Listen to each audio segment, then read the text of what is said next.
नमः परमकल्याण नमः परममंगल वासुदेवाय शांताय यदुनाम पतये नमः।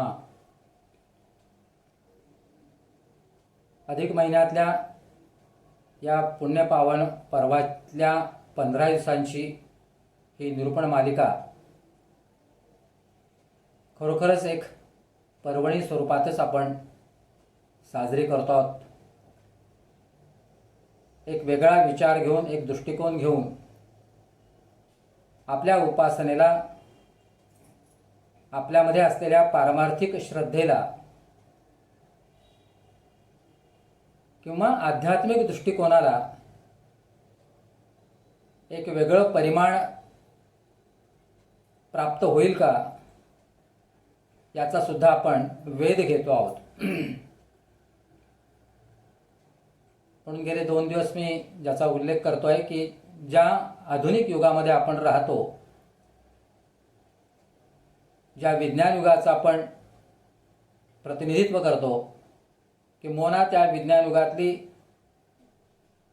सगळी सुख आपण उपभोगतो, त्या विज्ञान युगातलं अध्यात्म सुद्धा अधिक वैज्ञानिक असू शकेल का?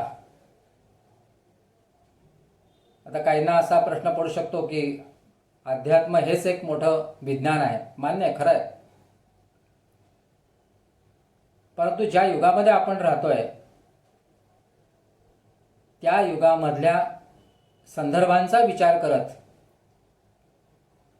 किंबहुना त्या काळाशी आपलं अनुसंधान ठेवत आपण आपल्या या उपासनेचा किंवा श्रद्धेचा, भक्ती मार्गाचा अवलंब करत करत पुढे गेलं पाहिजे आणि आपलं इप्सित साध्य केलं पाहिजे।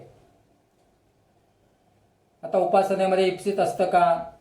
उपासनेमध्ये फळ अपेक्षित असतं का? हे असे आणखीन काही मुद्दे त्याला जोडलेले आहेत, त्या अनुषंगिक मुद्दे आहेत। त्या सगळ्या तत्वचर्चेमध्ये आपण केव्हा तरी जाऊ, परंतु मूलतः आपल्याला जो भर द्यायचा आहे तो मनोपासना ही कशी आता गरजेचीच आहे, तिची अनिवार्यता काय आहे। ज्या ज्या उपासना पद्धती आपण अवलंबल्या, ज्या संस्कृतीचं आपण मोठ्या अभिमानाने वर्णन करत असतो, उल्लेख करत असतो, अभिमानाने त्याचं कौतुकही करत असतो, त्या संस्कृतीने आपल्याला एवढं काही देऊन ठेवलं आहे। जगातली सर्वात संपन्न संस्कृती म्हणून जिचा गौरव केला जात होता, त्या संस्कृतीचे आपण जर वारसदार असू, तर मग आपल्या एकूण व्यक्तिगत जीवनामध्ये, सामाजिक जीवनामध्ये, राष्ट्रीय जीवनामध्ये एक आंतरिक स्वरूपाचं दारिद्र्य काय आहे याचा सुद्धा शोध घ्यायला हवा। ते म्हणाले, हे दारिद्र्य म्हणजे काय? तुम्हाला काय अभिप्राय येते? हे दारिद्र्य म्हणजेच आपल्या विचारांचं दारिद्र्य। एवढा मोठा देश, जगातला सर्वात मोठा लोकसंख्या असलेला देश, म्हणजे सर्वाधिक मनुष्यबळ असलेला देश, आध्यात्मिक आणि संस्कृतीची प्रदीर्घ परंपरा असलेला देश, आणि त्या देशामधून जर विचारांची समृद्धता नसेल, अजूनही आपल्या देशामध्ये 50-60% लोक दारिद्र्य रेषेखाली राहत असतील। काल परवापासून ती एक घटना खूप गाजते संपूर्ण देशामध्ये, उत्तर प्रदेशातल्या एका ठिकाणी झालेली, आणि अशा अनेक घटना वर्षभरामध्ये घडत असतात। त्याचं प्रमाण वाढतंय, कमी होण्याऐवजी वाढतंय। समाजातला हा जो काही संवेदनहीनता आहे, ही समाजामधली ही जी काही संवेदनहीनता आहे ती कमी होण्याऐवजी वाढते आहे। प्रत्येक क्षेत्रामध्ये आहे, ते कुठलंही क्षेत्र त्यातनं सुटलेलं नाही। म्हणजे ज्या समाजाचा आपण एक अविभाज्य अंग आहोत, आणि जो समाज अनेक प्रकारच्या उपासना करत असतो, वेगवेगळे उपक्रम करत असतो, उत्सव करत असतो, त्या ठिकाणी जर अशी अस्वस्थ करणारी परिस्थिती असेल, मग ती सामाजिक स्तरावर असली काय किंवा वैयक्तिक जीवनात असली काय, याचा विचार झाला पाहिजे, आपण केला पाहिजे। कुठेतरी मूलभूत चूक आपल्याकडून होते आहे आणि याच्याकरताच मन हा एक प्रभावी घटक आपल्याला मानावा लागेल. आतापर्यंत आपण बुद्धीला अनेक प्रकारचं शिक्षण देण्याचा प्रयत्न केलेला आहे. आपण शाळांमध्ये जातो, शिक्षण घेतो का तर आपलं आयुष्य उज्ज्वल व्हावं, आपलं आयुष्य चांगलं व्हावं, आपण साक्षर असावं, आपण आपल्या पायावर उभं राहावं, स्वावलंबी असावं, असे त्यामागचे प्रमुख उद्देश असतात. पण शाळेत गेलेला विद्यार्थी किंवा शिकून सवरून मोठा झालेला आजचा हा सुशिक्षित संस्कारित असेलच याची मात्र कोणी हमी देऊ शकत नाही. म्हणजे आपण इतक्या काळापासून या शिक्षणावर भर दिलेला आहे, जोर दिलेला आहे आणि असं म्हटलं जातं की शाळेत गेल्यानंतर मुलावर संस्कार होतात. पण ते आज अर्धसत्य असं म्हणायला लागेल. ही सगळी परिस्थिती बघितल्यानंतर आपल्याला याचा विचार करायला हवा की एका काळामध्ये ऋषीमुनींनी तप केलं, तपश्चर्या केली, अतिशय विलक्षण पद्धतीचे शोध लावलेले आहेत जे आजच्या विज्ञानाला सुद्धा उपयोगी ठरत आहेत. परदेशांमध्ये त्याचे प्रयोग होत आहेत. त्याच्याविषयी जाणून घेण्याची त्यांच्यामध्ये जिज्ञासा आहे. पण भारतामध्ये ती नाही. काही वर्षापूर्वी मॅक्स मुल्लर नावाचे एक तत्त्वज्ञ होऊन गेले. त्यांनी अनेक वेळेला हे बोलून दाखवलं आहे, जर या जगामध्ये मानवाला सुसंस्कृत करण्याची ताकद कोणाकडे असेल तर मी फक्त भारताकडे बोट दाखवेन, असं त्यांचं त्यावेळेचं चिंतन होतं, त्यावेळेचं प्रतिपादन होतं. एक परदेशी तत्त्वचिंतक मोठ्या अभिमानाने भारताविषयी गौरवोद्गार काढतो आणि आपण मात्र आपल्याच या सगळ्या संचिताविषयी किती अनभिज्ञ असतो हे सुद्धा आपण लक्षात घेतलं पाहिजे. अशा एक ना अनेक गोष्टी आहेत की ज्याबद्दल आपल्याला खंत वाटत नाही, शल्य वाटत नाही, जिज्ञासा वाटत नाही की अरे आपलं हे संचित काय एकदा जरा नीट तपासावं तरी, किंवा ते उपलब्ध करून द्यावं असंही आपल्या शासकीय यंत्रणांना वाटत नाही, सरकारला वाटत नाही की ते उपलब्ध झालं पाहिजे आणि समाजाने सुद्धा जिज्ञासेने ते जाणून घेतलं पाहिजे. अशी व्यवस्था नाही आपल्या शिक्षण व्यवस्थेमध्येही, ती नाही आहे. मग उरला शेवटचा मार्ग तो काय, तर व्यक्तिगत जीवनामध्ये आपल्याला हे संचित अनुभवता आलं पाहिजे आणि त्या संचिताच्या जोरावर आपण आपला आत्मोद्धार करून घेतला पाहिजे. समाजातल्या सगळ्यांमध्ये ही भावना निर्माण झाली आत्मोद्धाराची, स्वाभाविकपणे त्याचं परिवर्तन हे समाजोद्धारात होईल, यात काही शंका नाही. पण हा आत्मोद्धार सुद्धा कसा करायचा याचं सुद्धा आपल्याला सखोल ज्ञान नाही, चिंतन नाही, किंवा तशी आपण काही व्यवस्थाही लावलेली नाही. परंपरेने जे चालत आलेले तेच आपण करतो आहोत. त्यातनं आपल्याला जे मिळायला पाहिजे ते मात्र मिळत नाहीये, ही आज वस्तुस्थिती आहे.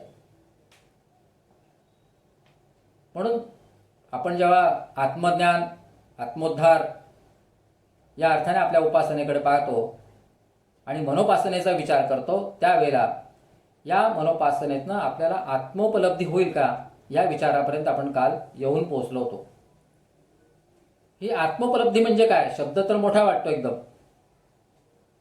परंतु माझाच आत्मा काय आहे, माझ्या आत्म्याचा आणि मनाचा संबंध काय आहे, त्या दोघांच्या अनुसंधानातून कुठलं वेगळं तत्व माझ्या हाताशी लागणार आहे आणि ते लागल्यानंतर माझा आत्मा किंवा माझं मन हे किती शक्तिशाली आहे, त्याच्यामध्ये किती संकल्प करण्याची ईर्ष्या आहे, जिद्द आहे, हे तपासण्याचं काम जर आपण केलं तर आत्मोपलब्धी काय हे सुद्धा आपल्या लक्षात येऊ शकेल.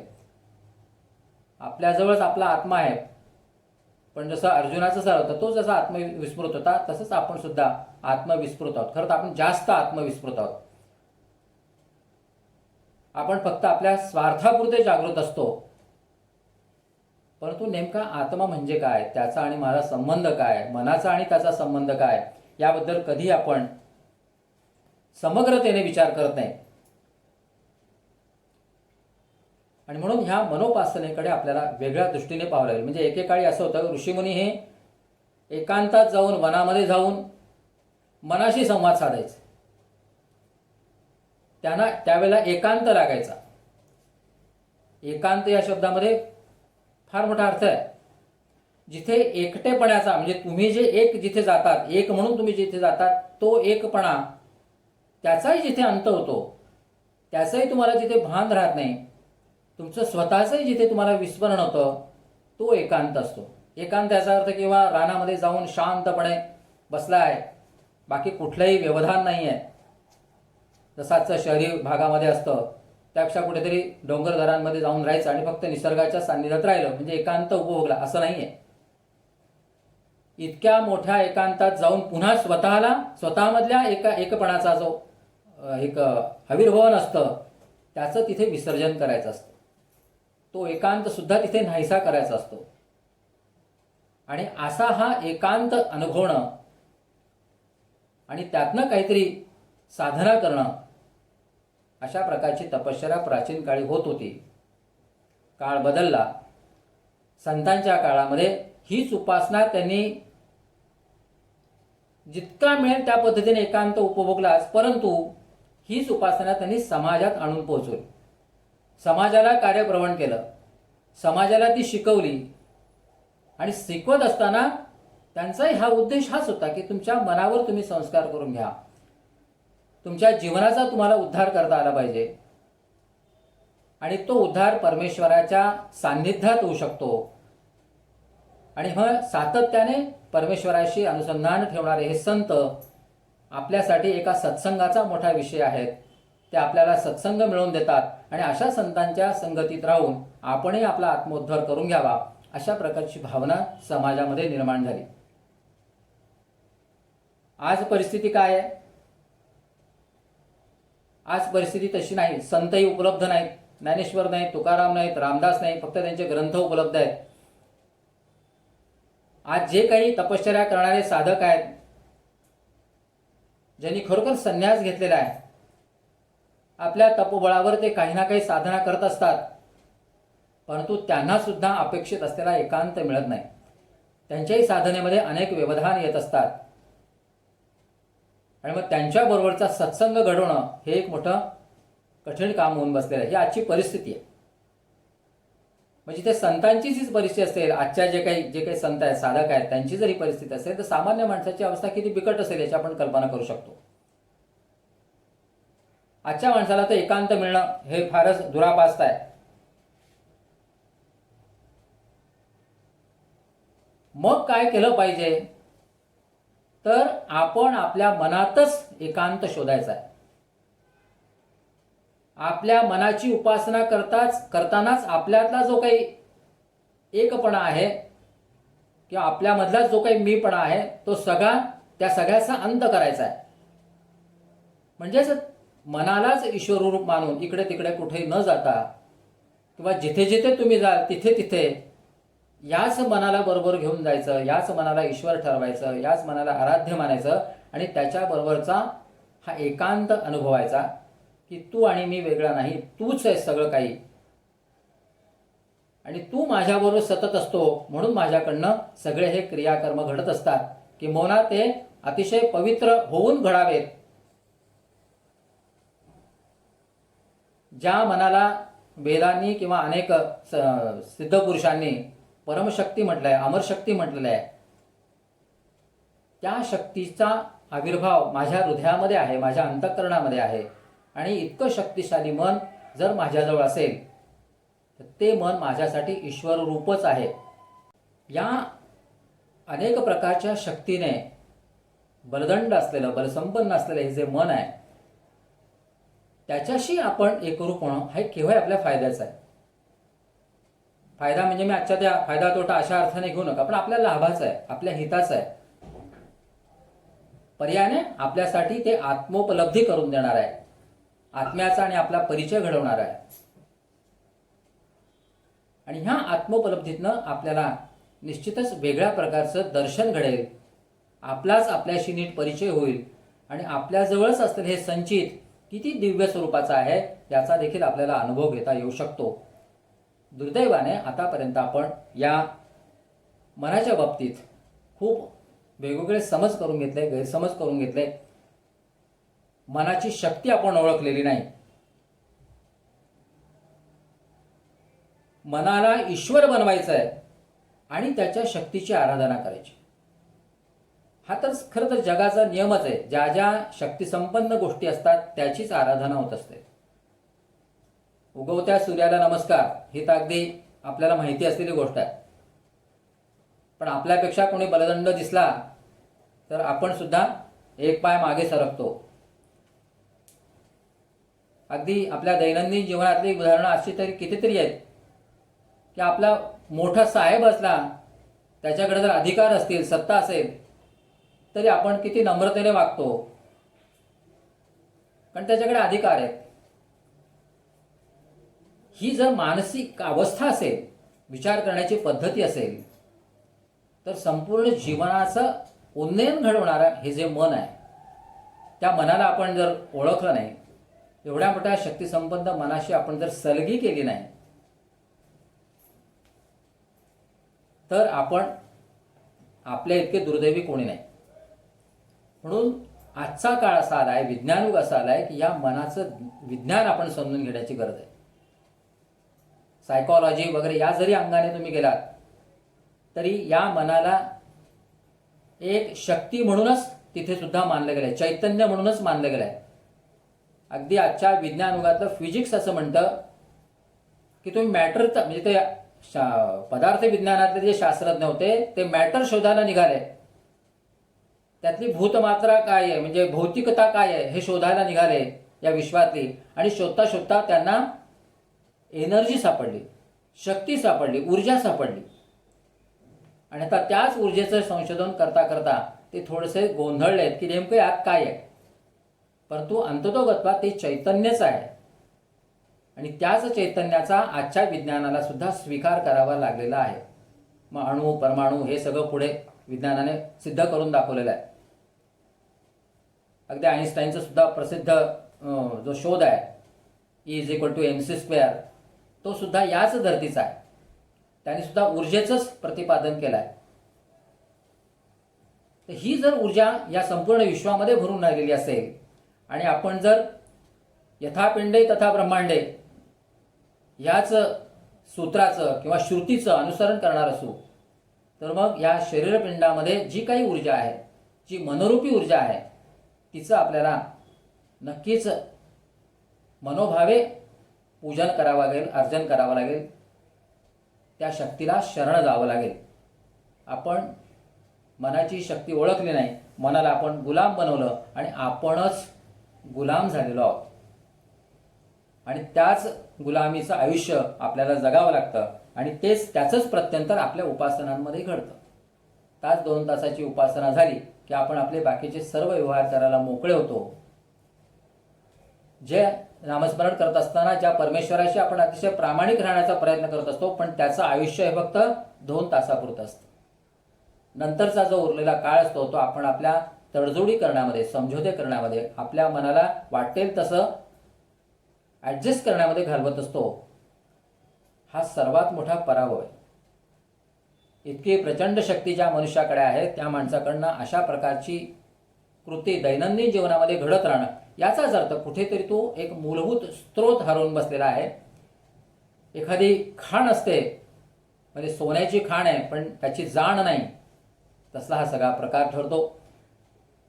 या अर्थाने आपण या मनोपासनेचा विचार करतो आहोत. आणि या मनोपासनेसाठी आपल्याला आता मनाचं दर्शन करून घ्यायचं आहे. एक एक टप्प्याने आपण पुढे जातो आहोत. काल मी दर्शनाविषयी थोडंसं बोललो होतो. दर्शन म्हणजे काय? दर्शन म्हणजे नुसतं पाहणं नव्हे, दर्शन म्हणजे अनुभवणं आहे. मनाचं दर्शन करायचं म्हणजे काय? मनाला अनुभवायचं आहे. मनाबरोबरचे जे काही त्याला आजच्या भाषेत सांगितलं तर वेवलेंथ आहे, त्याच्याबरोबरचा जो काही एक संबंध आहे, ज्या संबंधाला असं कुठले नावही देता येणार नाही, तो आपल्याला स्थापित करायचा आहे. ईश्वर मानून त्याच्या या शक्तीला शरण जाऊन आपण आपल्याच ताकदीचा अंदाज घ्यायचा आहे. आपल्या परंपरागत समजुतींप्रमाणे परंपरागत उपासनांच्या चौकटीमध्ये आपण मनाला भले तुम्ही एका प्रतिमेच्या स्वरूपामध्ये ठेवायला हरकत नाही, पण मन हे माझं ईश्वर आहे हे वाक्य किंवा ही जाणीव सतत डोक्यामध्ये बुद्धीमध्ये भिनली पाहिजे, ती कायम अशी हॅमर झाली पाहिजे किंवा सतत त्याचा भडीमार आपल्यावर झाला पाहिजे की मन माझं ईश्वर आहे, ईश्वर माझंच मन आहे आणि या मनाच्या महाशक्तीनेच मी अनेक कामं करू शकतो, अनेक आव्हानांना पेलू शकतो. ही महाशक्ती असल्यामुळे मन कधी घाबरणारं नाही, मन कधी कुठेही कच खाणारं नाही, अशा प्रकारची धारणा आपोआप आपल्यामध्ये निर्माण व्हायला लागते. आपण अनेक वेळा ध्यानाचे उदाहरण घेतो. ध्यान लावलं की आपल्याला शक्ती प्राप्त होते, पण ध्यानामध्ये सुद्धा आपल्याला मनाचाच आधार घ्यावा लागतो आणि म्हणून असं म्हणतात की धारणा शक्ती किंवा ज्याला धृती म्हणतात, तरी ती धृतीच मनाची सुद्धा एक शक्ती आहे. मनाची धारणा ही जर तुम्हाला कळली तर तुमचं ध्यानही नीट लागतं.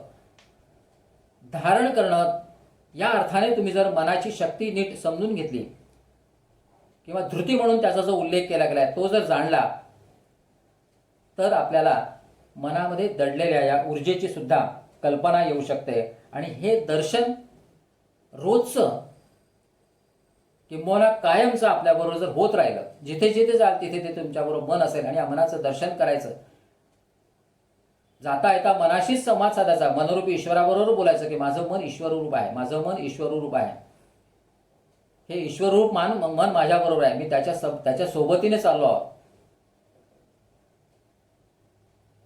कारण आहे की एकदा तुम्ही ही निष्ठा बळावली की तुम्हाला जाणवेल हे मन म्हणजेच ईश्वर आहे आणि ईश्वर म्हणजे आणखीन दुसरं तिसरं कोणी नसून या संपूर्ण ब्रह्मांडामध्ये साठवलेली एक शक्ती आहे. तुम्ही ईश्वराला पाहिलेलं नाही, मी पाहिलेलं नाही, आपण त्याच्या शक्तीपुढे नतमस्तक होतो आणि तीच शक्ती परमेश्वराने आपल्या हृदयामध्ये घालून ठेवली आहे. म्हणून आपला श्वासोश्वास चालू राहतो, हृदयाचं स्पंदन चालू राहतं.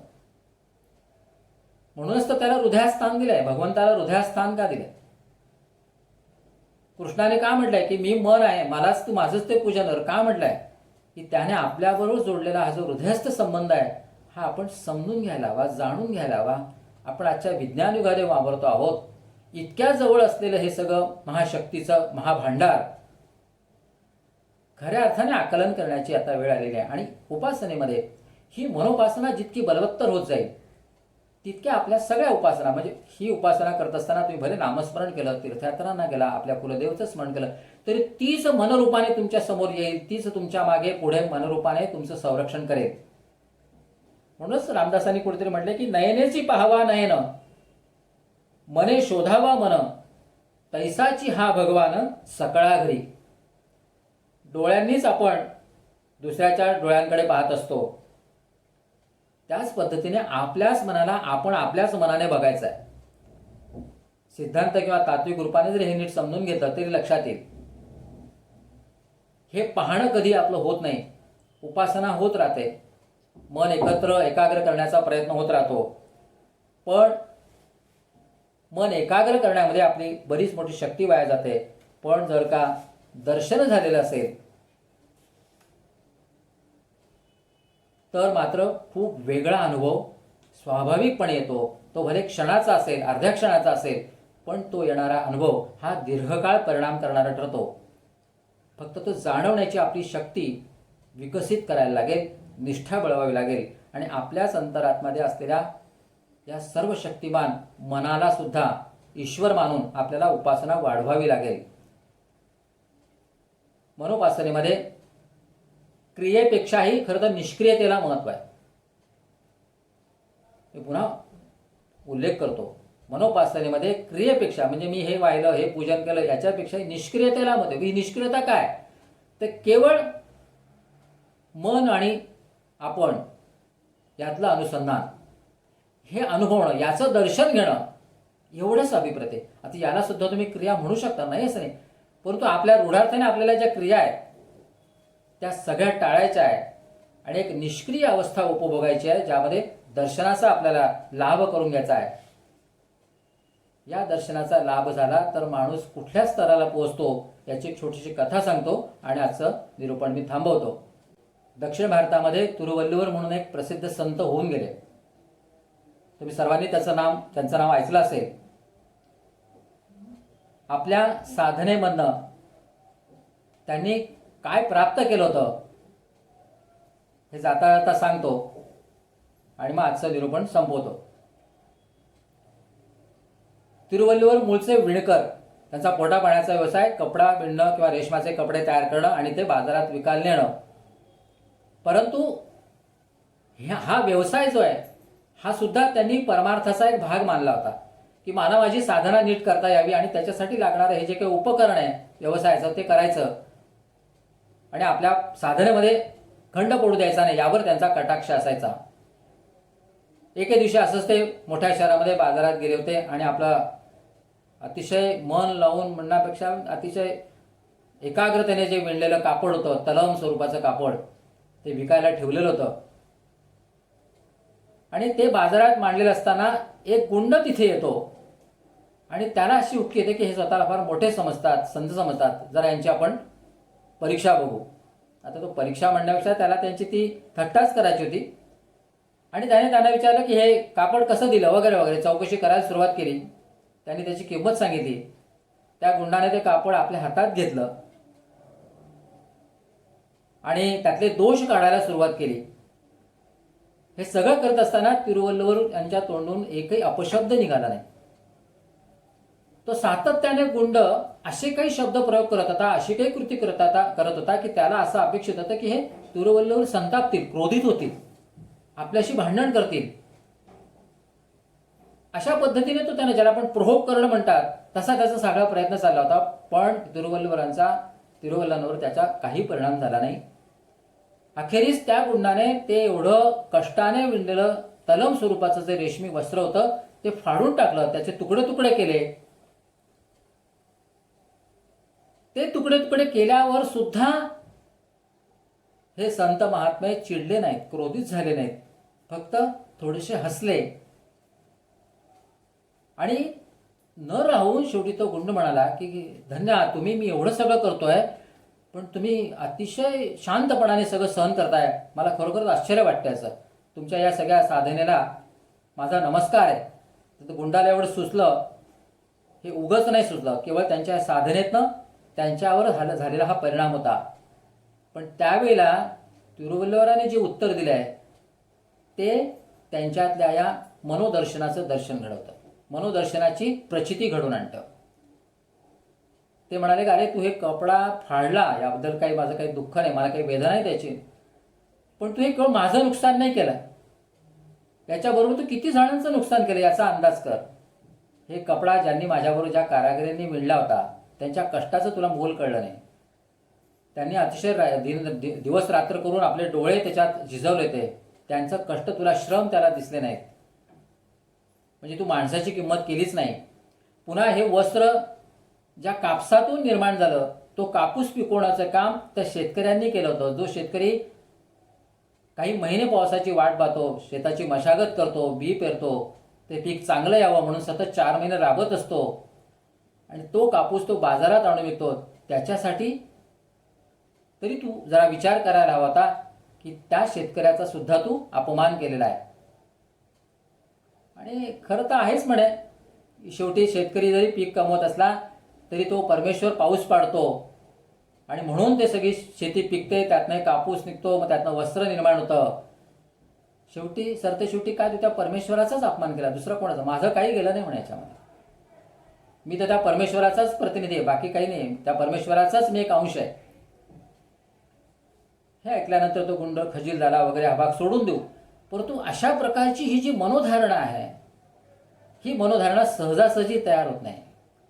हे नित्यनेमाचं जे मनोदर्शन आहे त्यातनं हे सगळं विकसित होतं आणि याच मनोदर्शनाची आपल्याला सुद्धा आवश्यकता आहे, आजच्या काळामध्ये आवश्यकता आहे.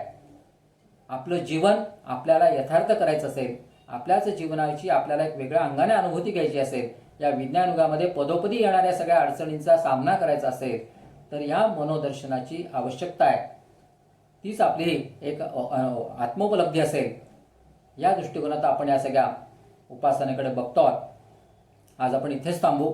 जाता जाता एक एवढंच सांगतो की आधीच्या भागांची जी काही लिंक आहे ती डिस्क्रिप्शन बॉक्समध्ये आहे. तुम्ही उपलब्ध होऊ शकते, ती पुन्हा तुम्ही बघू शकता. एवढे फक्त आठवण करतो आणि थांबतो. इति विद्या तपो योनिर्विष्णुरीडितः वाग्यज्ञानार्चितो देवा प्रियतांच जनार्दनः.